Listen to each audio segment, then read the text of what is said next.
Fix Windows 10 not detecting second monitor. Hello everybody, welcome back to our channel. Today in this video we'll guide you through on how we can fix that second monitor not being available onto your Windows 10. So let's go on with the process on how we can solve that issue. But before that, don't forget to hit that like, share and subscribe icon. So in order to look up for that settings for that display monitor not being available, when you head over to your settings and open up your settings and open up your system, after opening up settings and go to the system settings and look for your display here. Let me open up my system settings here. And after opening up, you can find this display settings here. Just click on display and you'll be finding settings here. At the right side, just scroll down a bit until you're able to find this option called detect.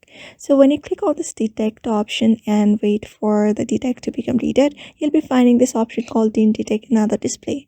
So if you try to fix that issue, this is the method you may follow. Head up to the device manager of your device and look up for your display adapters here and tap on the graphic cards available on your device. So you're just going to update your driver. That right click on it and you'll be finding this update option here.